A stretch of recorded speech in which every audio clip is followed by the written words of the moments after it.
This just in. Breaking news from the year 1997. It's hotter than hell and the streets are chaos. And there's something invisible skinning people alive? Welcome to Slash Sisters. I am Slash Sister Jen. And that makes me Slash Sister Hallie. And today, whenever you watch this video, whatever time of day it is, we're trading the regular jungle for the concrete jungle as we slash into Predator 2. It is 1990, and Danny Glover's too old for this stuff. Wait, that's the wrong film. Oh yeah, that's right. And the Predator is back with new gadgets, new prey, and zero fucking chill. Yeah, well, apparently, it's believed that the predators only hunt in heat-induced climates. That makes sense. That being said, I'm going to say this now, because if I don't, I'll probably forget it. The head predator, the elder predator that's at the end of the film, can be seen, and you have to pause it, zoom in. But he has a patch, a soldier's patch on his arm from the Korean War. And that specific patch was from a division that was in winter territory. Which means the predators are not specifically stalking prey in heat-induced climates. Which you would think they'd actually be able to see body heat better so in a cold climate, they state right? in this that the scientists think that they can only see in that vision or whatever, but we'll get to that. But right, you're absolutely right. You would think that the cold climate would be better for it, right? Yes. We've got voodoo gangs, laser cannons, rooftop showdowns, and one of the sweetest casts in horror sci-fi history. Hey, look, we did 2 movies in a row with voodoo in it. That's kind of fun. That is. How did we do that? Last week we did I Still Know What You Did Last Summer, and there was a whole voodoo plot in that too. That is weird, and I swear to God, we didn't plan this at all. Yeah. No, we only planned it because it's fucking hot as hell in this film, and it's hot as hell right now in where we live. So that's why we planned it this way. Yep. So does Predator 2 live up to the original's legacy, or does it just feel like someone let the alien loose during a bad episode of Cops? Kind of. Either way, it's violent, loud, and absolutely bonkers. Yeah, so this of course, fucking crazy. We have to fucking cover it. Yeah. And franchise. Yes. I was just saying this to Hallie right before we started recording. It's like, I feel like the Predator movies in general are more action than they are horror. However, the kills are so fucking gory, and then like he skins people and hangs them up, and like rips their still spines. Horror. It's still fucking Come here, horror. bro. I got your back. Yeah, like literally. Yeah. There's a lot of sick gore and a really cool trophy room too. Mm-hmm. Right. Really fucking cool trophy room. Yeah, we'll get into that later. Yeah. So before we get heat visioned into dust, and do us a favor, okay?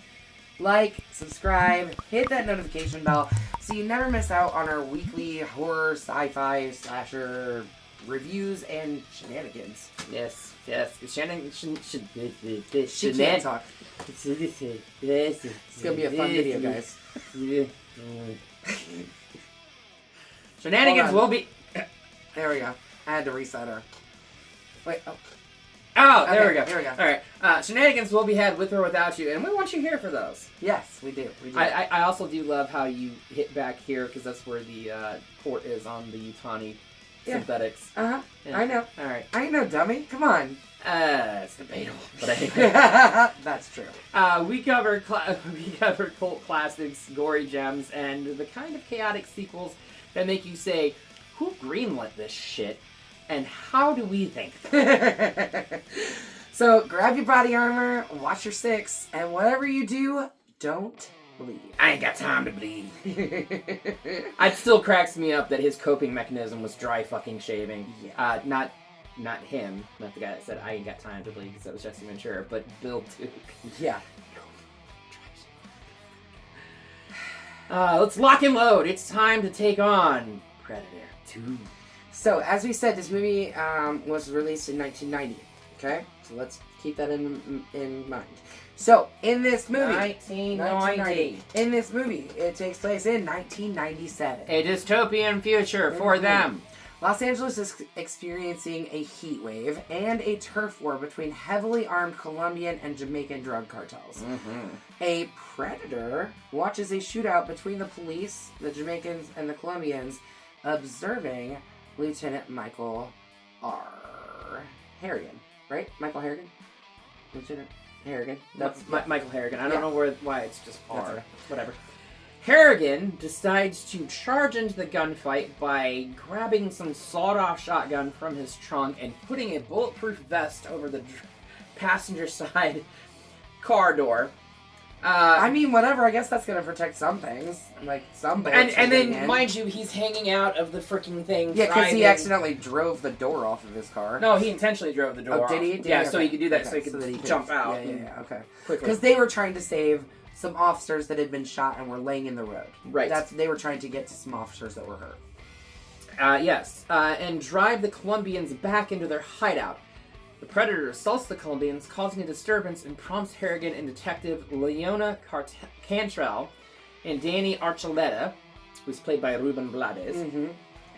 Harrigan's played by Danny Glover, obviously, to defy orders and enter the hideout where they find the slaughtered Colombians. Yeah, which that's quite a sight to find. Before they do defy orders, there is an armed officer in SWAT tactical gear that Harrigan refers to as Sergeant.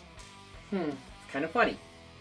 The man that plays him plays their captain, or his captain in Lethal Weapon.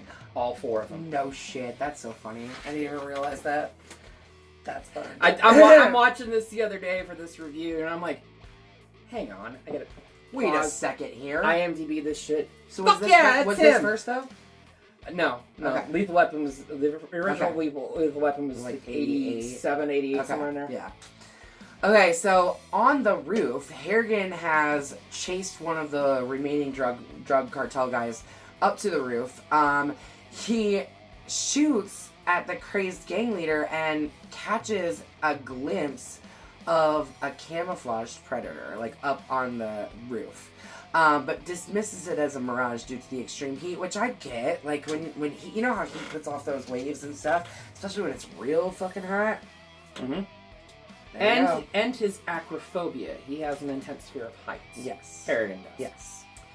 At the station, his superiors reprimand Harrigan for his disobedience. He is then introduced to Special Agent Peter Keyes. I love Keyes. Played by Gary Busey. He is the leader of a task force investigating the cartels, and Detective Jerry Lambert, played by the late great Bill Paxton.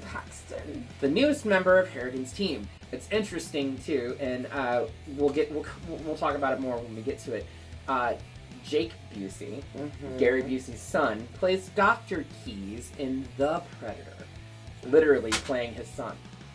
Really? Yep. Huh. We'll talk more about that when we get to Yeah, The when Predator. we get to it, yep.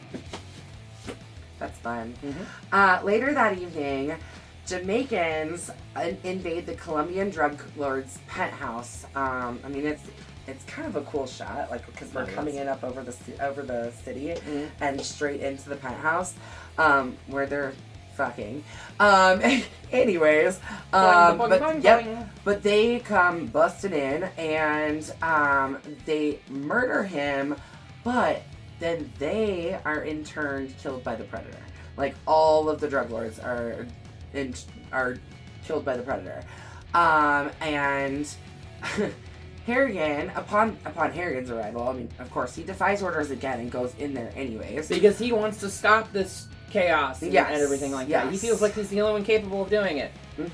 I mean, let's face it, the Standing Glover, of course. I mean, he really kind of does prove to be the only one capable of taking care of this shit. But Harrigan's team notes the similarities between the crime scene earlier and then the one that they've got now, including the flayed corpses that are hanging from the ceiling, until Keyes' team arrives and kicks them out. Not before Archuleta finds this weird-looking, like, spear tip up in the ventilation that he does not tell Keyes' team about, and apparently they don't find it either. Yes.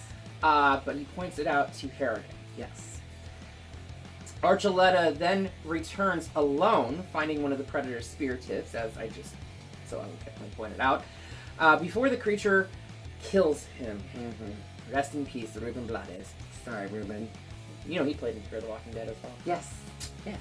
As an enraged Harrigan vows to stop Archuleta's killers, Forensic analysis reveals the spear tip is not composed of any known element on the periodic table. That's quite a fucking spectrometer that doctor has. It is a dystopian 1997, so... I mean, maybe the they've guns, got crazy the guns technology. too. Yeah, the guns are like huge freaking pistols with lasers and scopes and all this other shit. It's like, you really thought that was what was going to happen in 7 years? Gosh, guys, up down. That was optimistic dreaming or dystopian nightmares. Yeah. I'm not quite sure. So, seeking answers, Harrigan gets a meeting with the Jamaican drug lord King Willie. Yeah. Who is a voodoo practitioner who believes the killer is supernatural and that he should prepare himself for battle against it. That Harrigan should prepare himself for battle. Harrigan leaves right before the Predator shows up and kills King Willie, taking his head as a fucking trophy. And not only does he take his head as a trophy, he walks away with King Willie's head, and then he peels the skin back off of it and pulls the skull out to put in his trophy room. We don't get to see the trophy room. We see him stick it onto something. We don't see the trophy room at this point, but we will. We'll get there. Tracing a lead indicating Archuleta's killer had recently been in a slaughterhouse, Harrigan arranges to meet his team at the warehouse district to investigate. I do feel like it's kind of important to point out that Bill Paxton's character of Lambert is kind of a... Like, he plays fast and loose with the rules. He really does. But he, fought tooth and nail to get assigned to this unit. And when he does, Harrigan was like, you have a death wish or something? Nobody wants to fucking be here. Right. And I think it's because he really feels like he can make a difference. Yeah. And while he does play fast and loose with the rules, he is very good at his fucking job. He is. He's very good at surveillance. He's good at... it's a specialty!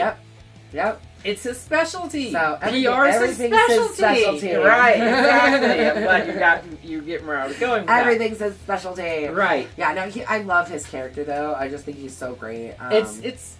He's funny. He's over the top. That scene, when we first get introduced to him, and he's talking to the what's the female detective's name? Cantrell.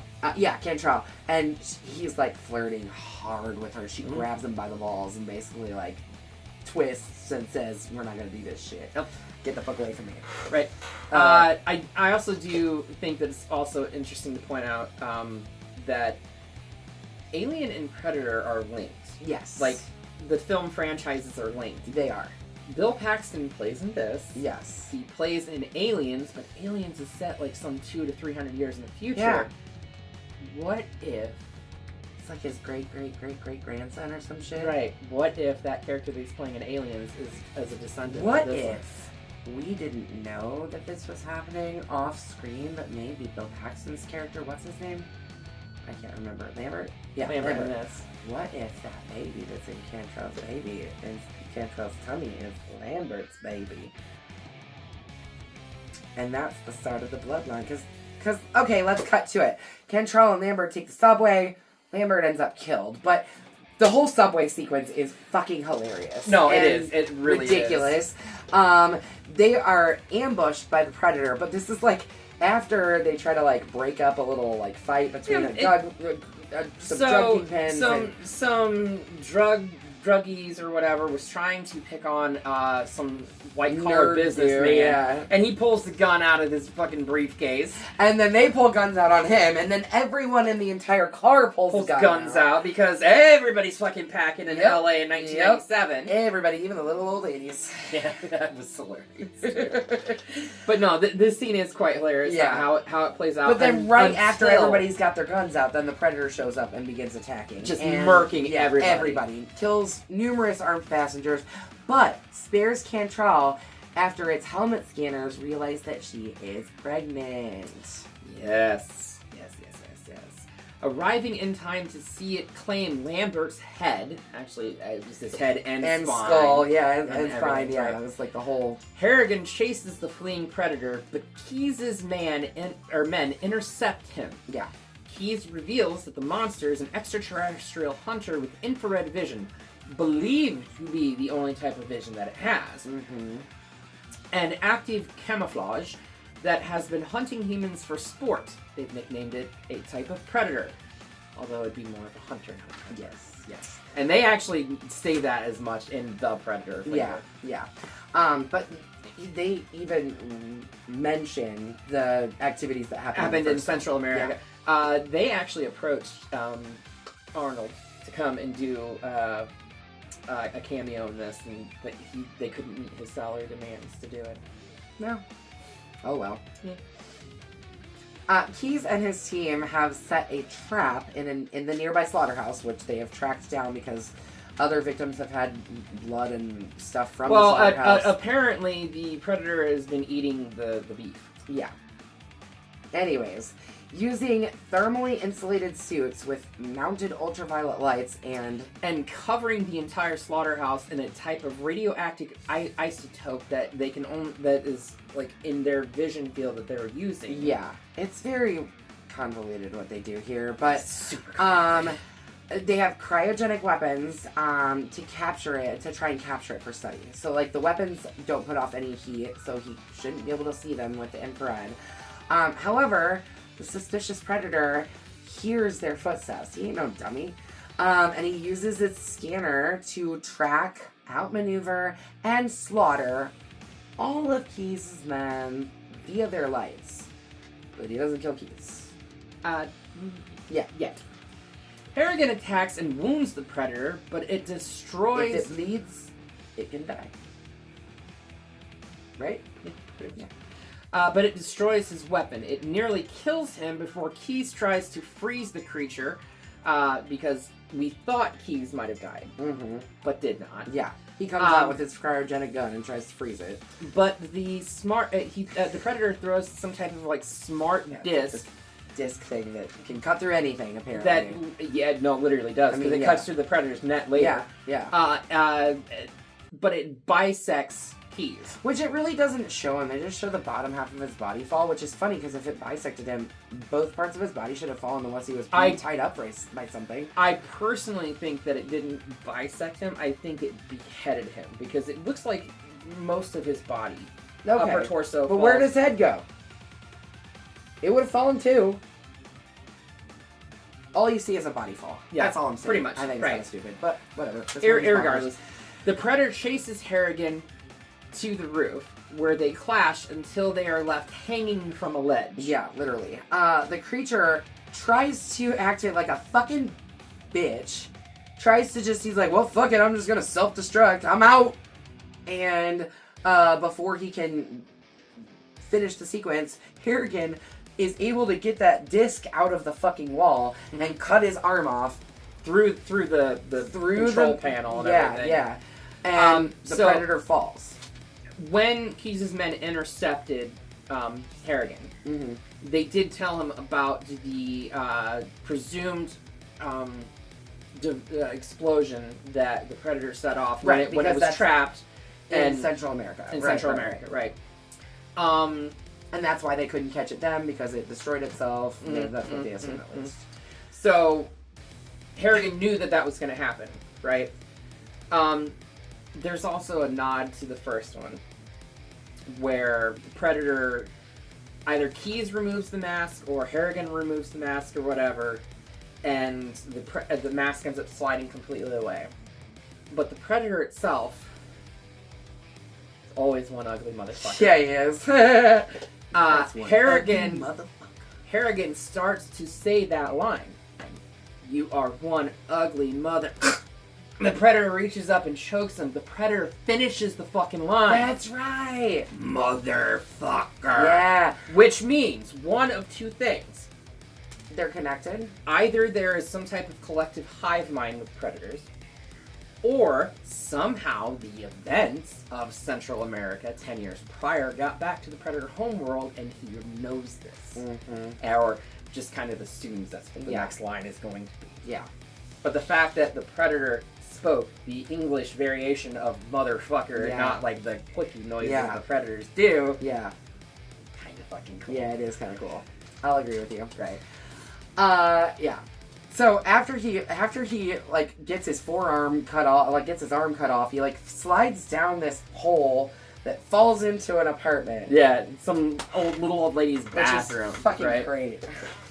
The Predator enters an apartment where it treats its wounds with drywall, and some kind of magic potion. Right. That turns into jelly that seals the wounds. Not only does it seal the wounds, it seals his fucking arm. Heals it up. Well, it seals it. Yeah. So it's he ain't got time to bleed. They ain't got time to bleed. Anybody got time for that? Anyway, Harrigan pursues it through the apartment complex. I love when he comes through the bathroom and the lady's like, What does she say? He says something. He says something it's really funny. He says something to her, and I think it's along the lines of, "Don't worry, I'm with the police." Yeah. And she says, I don't think he's worried about shit. Yeah, that's right. I don't think he gives a shit. He gives a shit. Yes. That little old lady's so funny. Right. But anyway, Harrigan follows the Predator through, like, the elevator shaft, down into a hole and everything like that. And pursues it to what is tantamount to a spaceship. Yeah. I mean, and it looks really, really cool. All the markings all over the walls are really cool. Hidden underground and engages in hand-to-hand combat. This is where we know that disc thing can cut through virtually anything. The Predator slams him against the wall with that net that literally dices as because it's super sharp or whatever. But the disc cuts through that. And Harrigan ends up using said disc to kill said Predator. Which remained hidden. No, because right after he kills the Predator, suddenly a group of Predators, which remained hidden, emerged to collect their dead comrade. I love how he, like, drops the disc, and he's like, which one of you motherfuckers is next? Right. Like, alright, here we go. Alright, let's do this. Yeah. But then they, so the leader, the elder Predator, gives Harrigan an antique flintlock pistol as a trophy, kind of like a, hey, I respect you, I see that you killed one of ours, like, obviously you're a pretty good warrior, and as the ship takes off, Harrigan escapes to the surface and meets with Keyes' team. Despite their lost opportunity to capture the creature, Harrigan privately musses that the Predators will return. I mean, he knows it's gonna happen. So, we skipped over the part that when Harrigan is trying to track the Predator through the ship, there is this trophy room of various different alien skulls that are hung up on the wall along with, like, human skulls and they're his vertebrae, trophies. like, spines and everything like that. One of the trophies in there is a xenomorph head. Yep. Which the only reason why they were able to do that is because at the time, Predator and Alien were owned by 20th Century Fox. Okay. But Stan Winston's team helped create some of the special effects on this. Yeah. That makes sense. He did all the special effects on Aliens. Yep. Yeah. Which is why they had access to it. That's awesome. That's really cool. I love seeing crossovers. It's like when you get to see Freddy's Glove in Evil Dead, or getting to see The Hills Have Eyes in Evil Dead. Right, the poster. Or seeing the Evil Dead playing in another movie. Scream. Right. Yeah, love it. There's also, I think it's kind of important to note that prior to, like, actually getting the full crossover of Alien versus Predator and stuff like that, there's an extensive comic book series that ties the Aliens and Predators together. Because of this little one-off thing that they thought was kind of cool, you know? Yeah, like, oh cool, like they've battled the Xenomorphs before. There's also a comic book that follows the history and origin of the flintlock. Oh, okay. That gets retconned in Prey. Okay, interesting. I haven't seen Prey yet. I've heard it's very, very good. The same flintlock gets passed from a Frenchman to the Native American girl, I cannot remember her name, that's hunting the feral predator. Okay. Interesting. Very interesting. Alright, what are your thoughts? Bloody Machete up, Bloody Machete down? So I absolutely love this franchise, even though there's only like 4 movies in it. Because, let's face it, Alien vs. Predator, not really part of the franchise. They're kind of standalone films. Yeah. That being said, cast is phenomenal. The acting is phenomenal. The the believability. Even though it is that, like, 90s over-the-top, silly action stuff. Where nobody's aiming down sights, hip firing every fucking thing. Right. Like, it's Look, just... I get it, at the time frame, you don't want your star having a gun up in their face, blocking their face in the shot. I get that. It looked cool back then. It's impractical. Yeah. No, it's a bloody machete up for me. 2. Yep.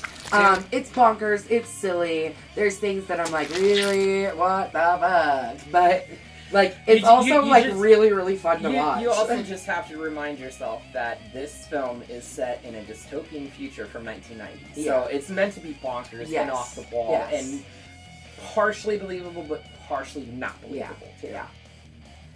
Alright, well, that's 2 bloody machetes up from us. What are we doing next week, Hallie? I know what we're doing next week. First, we're going to send this back to the dystopian past of Los Angeles. Get it on out of there to the so that we can make room for what we've got coming next. And you guys, I'm just going to apologize now.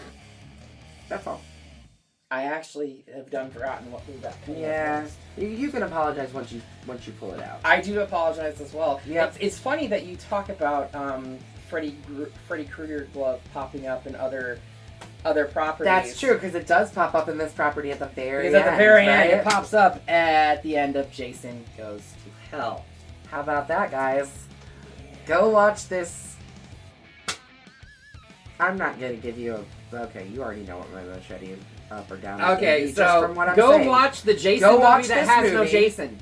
Yeah, the Jasonless Jason movie, where he apparently goes to hell, and then come back to us next week and watch us make fun of this movie.